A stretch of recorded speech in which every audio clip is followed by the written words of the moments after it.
अस्सलाम वालेकुम जी। आज मैं आपके साथ बहुत ही मज़े की और बहुत ही टेस्टी रेसिपी शेयर करने लगी हूँ। मैं बनाने लगी हूँ बेसन वाले करेले। बहुत डिफरेंट तरीके से बनते हैं, तो चलें इसे मिलके बनाते हैं।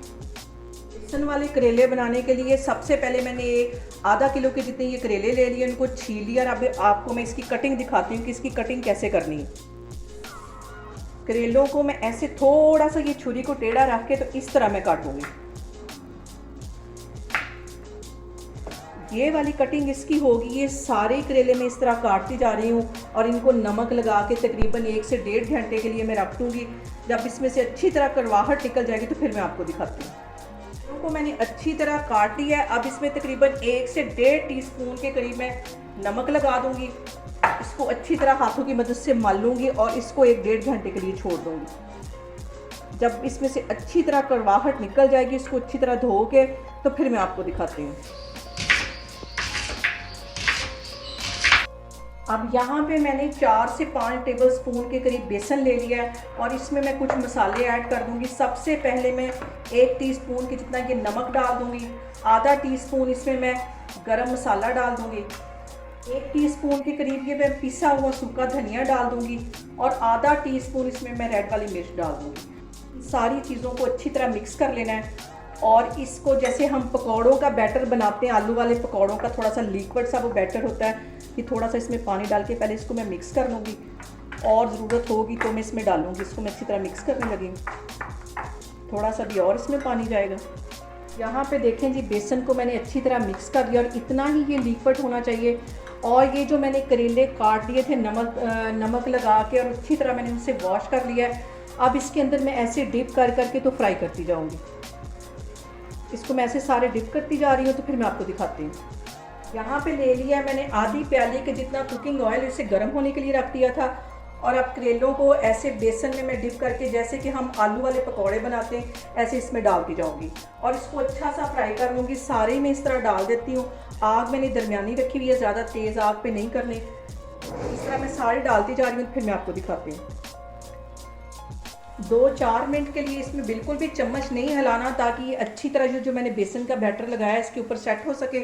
और अब मैं इसको हिलाती हूँ हल्का हाथों से और बिल्कुल हल्की आग पे मैं इसको फ्राई कर रही हूँ।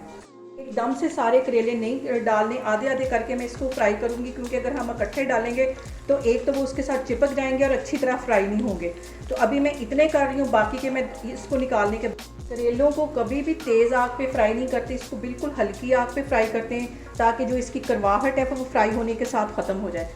और मुझे कमेंट्स में लाजमी बताएं कि आपको कौन कौन सी रेसिपीज़ हैं जो मैं आपके साथ शेयर करूं, जो आपको पसंद है आप मुझे लाजमी बताएं। मैं इंशाल्लाह ताला पूरी कोशिश करूंगी कि मैं उनको बनाऊं आपके सामने। यहाँ पे देखें जी, करेलों को इतनी देर ही फ्राई करना है।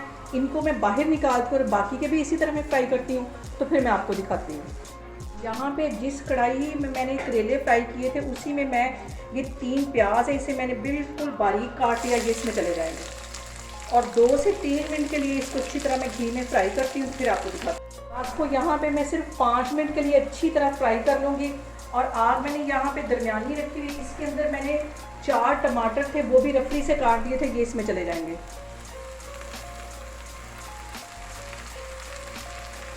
इसको अच्छी तरह मिक्स कर देना है और करेलों को पकाते वक्त कभी भी कवर नहीं करना। इसके अंदर अब मैं कुछ मसाले ऐड कर दूंगी। 1 टीस्पून भर के मैं रेड वाली मिर्च डाल दूंगी और 1 टीस्पून से भी थोड़ा सा कम मैं नमक डाल दूंगी, क्योंकि मैंने पहले बेसन में भी नमक डाला है, इसलिए यहाँ पे नमक ज़्यादा ना हो जाए, तो ये तो नमक मैं कम ही अभी डाल रही हूँ। आधा टीस्पून यहाँ पे मैं हल्दी का डाल दूँगी और आधा टीस्पून मैं गरम मसाले का डाल दूँगी। बाकी का आधा टीस्पून मैं एंड में डालूँगी। इसको अच्छी तरह मिक्स कर लेना है। यहाँ पे देखें जी, करेलों का जो मसाला है वो अच्छी तरह भुन गया है। अब इसके अंदर ये जो मैंने बेसन लगा के करेले फ्राई किए थे ये इसमें डाल दूँगी। आग मैंने बिल्कुल नीचे दम वाली कर दी है, ये इसमें चले जाएंगे। बाकी के भी इसी में डाल दूँ। करेलों को मैं मसाले के साथ अच्छी तरह मिक्स कर लूँगी। आग यहाँ पे मैंने बिल्कुल स्लो रखी हुई है और आग का मैं आपको बार बार इसलिए बता रही हूँ कि करेले जो हैं वो तेज़ आग पे नहीं पकाते। इस पॉइंट पे आके मैं 1 टीस्पून के करीब काली मिर्च पिसी हुई डाल दूँगी। बिल्कुल पाउडर मैंने नहीं बनाया, इसको दरदरा सा पीस लिया था, ये इसमें चली जाएगी। इसको मिक्स कर लेना है। आग मैंने बिल्कुल नीचे स्लो कर देनी है और इसको 10 मिनट के लिए हल्की आग पे बगैर कवर किए हुए पड़ा रहने दूंगी। यहाँ पे देखें जी, दम वाली आग पे करेलों को रखे हुए मुझे तकरीबन 15 मिनट हो गए। हल्की आग पे मैंने रखे थे। अब आधा टीस्पून इसमें मैं गरम मसाला और डाल दूंगी। इसके साथ ही मैंने ये 3 सब्ज़ मिर्चें बारीक स्लाइस में काट दी थी, ये इसमें चली जाएंगी। इसको अच्छी तरह मिक्स कर लेना है और अब मैं चूल्हा बंद करती हूँ और आपको डिश आउट करके दिखाती हूँ। यहाँ पे देखें जी, बहुत ही डिफरेंट तरीके से हमारे बेसन वाले करेले बन के तैयार हो गए। बहुत टेस्टी ये लगते हैं। आप लोग भी इसको लाजमी ट्राई करें और मुझे कमेंट्स में बताएं कि आपको मेरी रेसिपीज़ कैसी लग रही हैं। और मेरी वीडियोस को ज़्यादा से ज़्यादा शेयर करें और मुझे सब्सक्राइब करें। इंशाल्लाह ताला मैं एक और वीडियो के साथ आपके सामने आऊँगी। अल्लाह हाफिज़।